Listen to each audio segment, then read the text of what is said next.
Hi everyone, welcome back to DreamForge, where we talk about writing, futurism, and the strange and wonderful creatures we call humanity. I'm Scot Noel, and today we're going to meet Simon Foster, the festival director of the Sydney Science Fiction Film Festival. As you'll see, DreamForge has many wonderful ties to Australia, where fandom is vibrant and Simon's festival continues to grow by leaps and bounds. As always, you're going to find links in the description, and we're going to start by taking a look at the latest trailer from the Sydney Science Fiction Film Festival, and then we're going to talk to Simon. So let's go.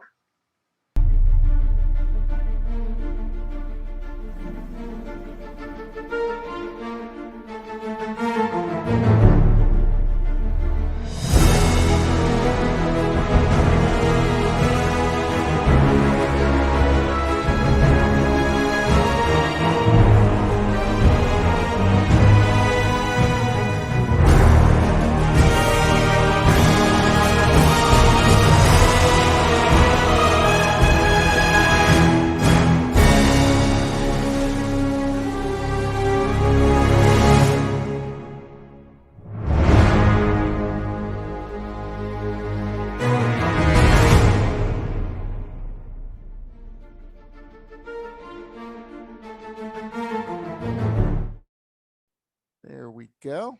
Okay. Simon, welcome. Welcome to DreamForge. It's such a joy to be here, and thank you so much for doing this. I'm a big fan, and that means a lot to be on the show. Well, you are the festival director for the Sydney Science Fiction Film Festival this month, and this is Australia's leading celebration of science fiction and fantasy cinema. So we really want to hear all about that. It's great. One of the things I want to point out to listeners who may not know is DreamForge has a pretty strong Australian connection, stronger even than I imagined when I started. But our first line readers who help us read the stories and evaluate stories that are submitted, we have 3 Australians in that group. So that makes up probably at least a third of our first line readers in any particular period. Even more than that, we have our 2 editorial assistants that have stepped up to really help us be as editorial assistants in helping keep the first line readers on track and in helping keep things going, are both Australian, and they've both contributed stories to DreamForge, and that's Henry Gasco and Jamie D. Monroe. And we've also published a story from a Writers of the Future winner and one of my friends in Australia. His name is James Viren. And so, there's at least 5, 6 or more, Australians associated with DreamForge. And it must be because there's really a passion for science fiction and fantasy down under. And you guys reach out around the world and even make contact with a little magazine like ours. So I think that's great. Look, that passion for science fiction down here in Australia is exactly what we've tried to tap into with the festival.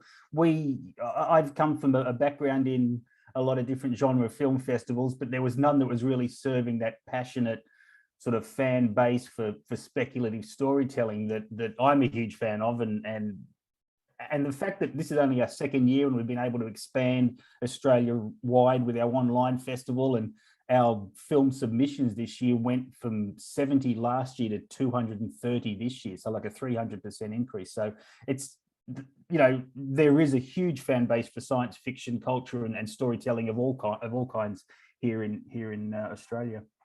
That's really great. Now I see that there is both a national virtual festival, which is November 4th to the 25th, and an event at the Actors Centre Australia, November 11th to the 14th. So do you want to explain to folks, like, what is the difference and the purpose of those, and how do they relate?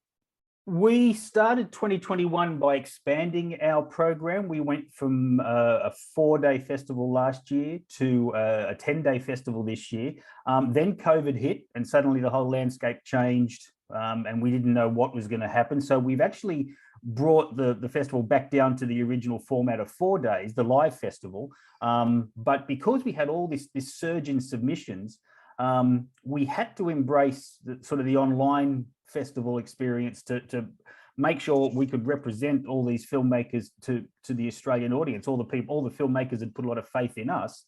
We wanted to sort of extend that faith back to them and out into the Australian sci-fi culture. So Last year saw a lot of festivals become what they call hybrid festivals, these live and virtual events. And so we decided to give that a shot. And anybody who knows me knows I know absolutely nothing about technology. So trying to put together an online event was great fun. And I've got a terrific team around me who helped me do that.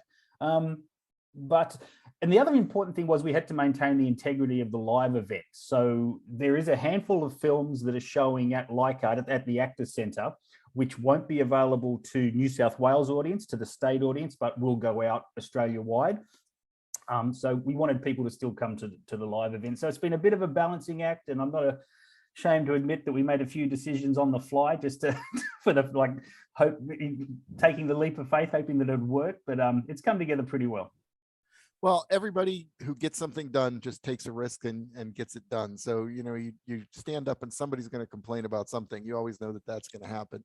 But it's just an amazing thing that you've put together so much, and that this is only your second year and you've got like 200 entries and that sort of thing.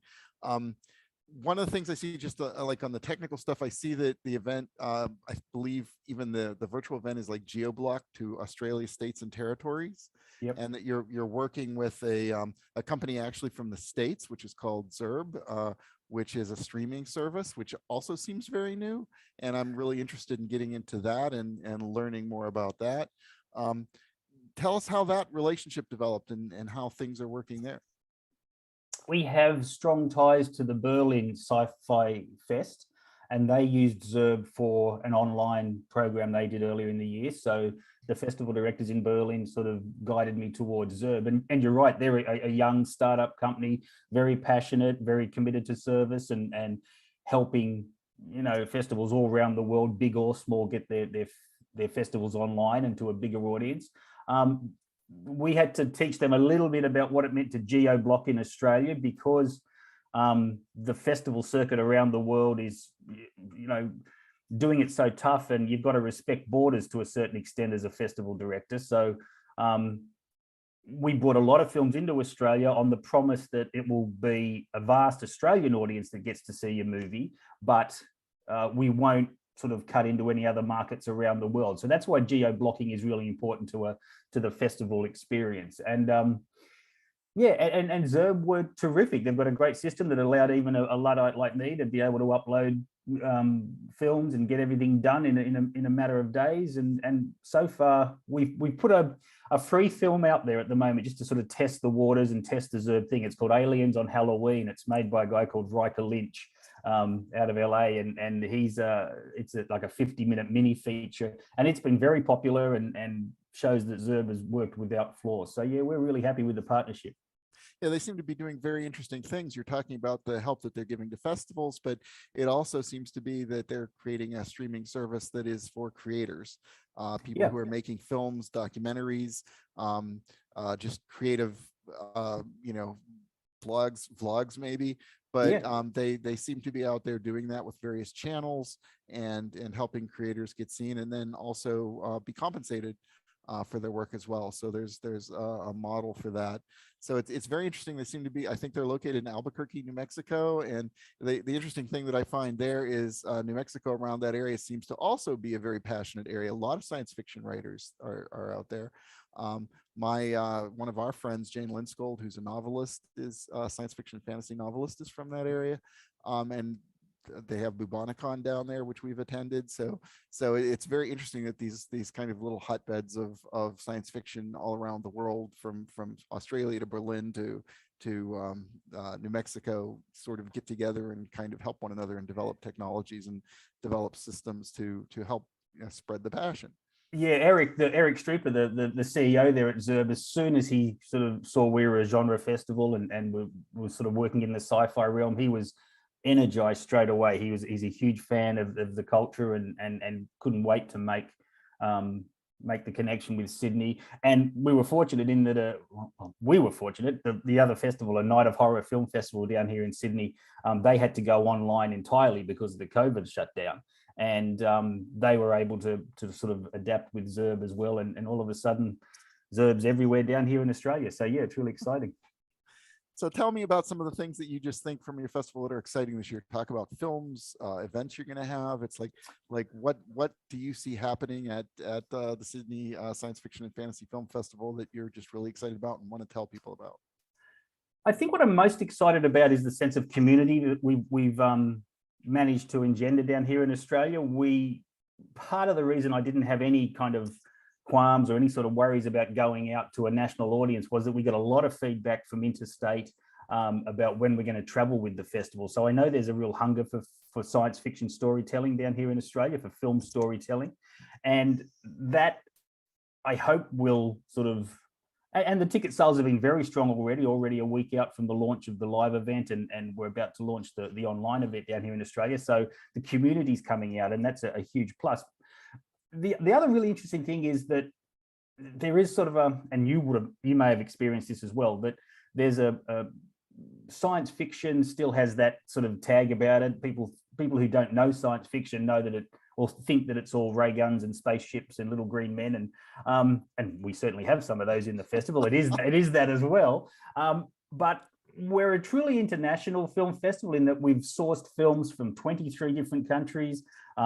We have 21 features and upwards of 98 short films showing as part of the festival. So there's all sorts of science fiction storytelling and speculative cinema storytelling that we hope will sort of bring in a very broad audience.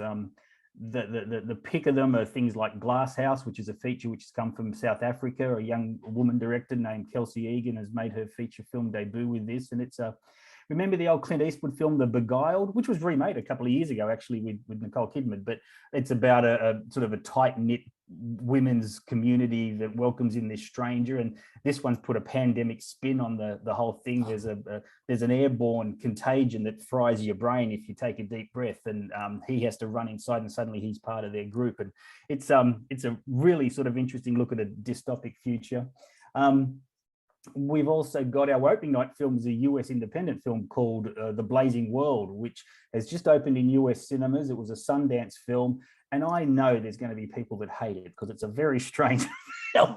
I would rather have people, I know there's going to be those that think that was the most amazing opening night film I've ever seen, and there'll be those coming out that'll be saying, why the heck did he program that? So it's a unusual film about a woman dealing with grief who goes into her own fantasy world, like an Alice in Wonderland with a PTSD spin on it. So it's a very strange film, but one I wanted to give the sort of film that I wanted to program to create discussion. It's an unusual film. And then we've got an Australian film called Wormwood Apocalypse, which is the sequel to a blockbuster zombie film that came out a couple of years ago that was actually the focus of a whole lot of piracy issues down here in Australia, and the young director really sort of suffered badly because of the piracy thing, but he's been given the money to make this much bigger, much bloodier, much more exciting sort of sequel film. And we're always about supporting not only international filmmakers, but of course Australians as well. Yeah, well, that sounds like a movie that I'd love. I love zombie and apocalyptic movies and books, that sort of thing. One of the things people don't often realize when they learn about DreamForge, because we're based in essentially hopeful fiction and not utopian, but basically where the human adventure is just beginning, and we're always going to be able to overcome our challenges. And people don't often realize that. Just personally, I like that sort of thing. I like horror. I like apocalypse, dystopian type things.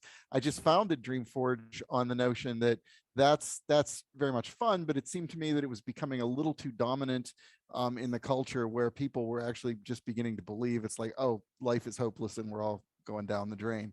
So I wanted to restore some balance to that idea of that's fun, but let's also talk about everything that humanity can do to move forward and to survive, and even if there is an apocalypse, to do more than just crawl out of the rubble. So well, that's really fascinating, because I support what DreamForge does, because in a lot of my programming, we have a film that's a sort of Chilean Italian co-production called Vera di Verdad, and it's the story of sort of soul transference. A young woman goes missing and her soul is transferred to this elderly South American man, and then 20 years later she returns miraculously, and they have to sort of connect to share the soul. And it is and it said to me, sort of spoke to me, is about how beautiful and how hopeful science fiction storytelling can be. And so in that regard, I fully support the stance you take with DreamForge, because it's something that the world needs more of. Now, another one I saw on your site was, it looked like perhaps a documentary, but it was about Gerard K. O'Neill, and I think it's called The High Frontier. And that's of interest to me, because again, that brings out that idea of what's next for humanity. And for those who don't know, Gerard K. O'Neill was one of the first proponents of essentially Lagrange point stations, basically building small worlds, that basically would include communities, farms, agriculture, so you're not talking about a cramped space station, you're talking about a huge object in a stable orbit, between the Earth and the Moon, that basically uses light to power itself, and is a very large engineering project, but one that I think humanity is capable of. So can you tell us a little bit about that film? Yeah, that's one of our virtual exclusives that's playing out as part of our online festival, and it's I knew the name Gerard K. O'Neill by reputation, of course, by legend, I guess you could say, but I didn't know the extent of how his visions have impacted people throughout the space industry and throughout science fiction culture ever since he wrote that landmark book, The High Frontier, I think back in the, I want to say early 70s. And this is a film that it was submitted online, and I thought I saw a documentary, and I kind of, okay, I'm not against sort of documentaries as being part of the science fiction festival, but we hadn't programmed a lot up to that point. And then when I watched it, I was just amazed at this man's vision, and how that vision is brought to the screen by this team of filmmakers. The impact that O'Neill had on, at this stage, at least two generations of visionaries and those that want to be inspired by what's out in space is just remarkable. And how it's presented in this film, I found to be just a really inspiring and really sort of fascinating insight into that combination of hope and inspiration for an outer space life, and the extent is probably what I'm trying to, the expansiveness of his vision is just something that maybe we're only just seeing being touched on today with some of the explorers going back into space. Yeah, if you're anyone who's paying attention to all the things that are happening with SpaceX and Virgin Galactic and Blue Origin, really the march into space has just begun again, and it's all going to be commercial and driven by commercial interests rather than national interests. So that's all going to be interesting, as I think the next thing we're going to see is probably like a space hotel. So one of the things that I would like to see, if writers could, as they move forward, just subvert the zeitgeist, in that they can do all the apocalyptic stuff and have it on Earth, and then all the exciting stuff where we're doing adventure in space. Yeah, I think that's a great idea. And just beat that message into the next generation. It's like, you want to do something really cool, let's get the rockets moving. It's if you want to be involved in endless pandemics, you can stay down here. Yeah, exactly. That's the way we're headed, I think. And the vision of what he sort of brought to these space stations, as you were saying, they're not just sort of like International Space Station type of things that we've got now. They're vast sort of internal cities with fields of crops and small communities sort of springing up everywhere. It's an amazing world that's represented in the film. So what has been keeping you up late? What challenges have you been dealing with that you're just going into this? I mean, this is only days away. So what is the big challenges over the next few days? Getting the online festival together, that sort of happened a couple of weeks ago. So it's really just been sort of getting in touch with good people like yourself to do promotion work for the festivals. The other side of thing is this technical side, and I hope this isn't too boring, but there's a thing called a DCP, and a DCP is a hard drive containing a film that in the old days you'd sort of walk up with giant cans of reels of film and drop them off at the projection booth. Now you've got to work with these DCPs, and getting them from all over the world is just every film festival director's nightmare. So that's been a big part of what we've been doing the last few days. I think now we're just in this holding pattern a little bit, talking to, doing promotion for the festival, getting the filmmakers involved. Part of that sort of sense of community that what the festival is bringing filmmakers together, having filmmakers talk to filmmakers, having journalists get in touch with, cinema types that they may not otherwise get in touch with, and just sort of building a momentum towards the opening, because we've been working on this since January last year. And then in the middle of the whole thing, our big capital city festival, the Sydney Film Festival, decided to up their dates, move it a few months down and drop it right on top of our dates because of COVID. I can't begrudge them doing it, but I sort of woke up one morning and there was the news that Sydney had done that. So I thought, oh, okay, we're gonna have to deal with that now. So we're sort of fighting for the same media space. We're not really fighting for the same audience, but I do have this international flavor to my festival that is sort of in competition with Sydney. So we're working with that. And it's just sort of getting the news out there as to how important speculative cinema and science fiction of all kinds is to, that sort of storytelling is to modern culture. We're certainly happy to help you get that message out. And you've been in this like for a couple of years now, but and you're right in the thick of just getting things going this week. But what are your plans for the years ahead? Like where do you hope things will go for the festival, and what would you like to see it progress into? We want to take the brand first of all nationally. So we want to turn the online festival that is going into all the other capital cities and all the other states. We want to turn that into a live event. So we have a roadshow type format that goes to Brisbane and Adelaide and Perth and Melbourne. So we're able to show some of these amazing films in cinemas in those cities. As I mentioned, the tie we have with Berlin, I want to extend that so that the brand goes out to all other sort of science fiction festivals around the world, and we make that connection. Once again, that community is really important. It serves us in that it gets a whole lot of filmmakers from around the world to submit their films to us. Plus, it helps us transport Australian films to other cultures as well. So there's this give and take that we're trying to establish.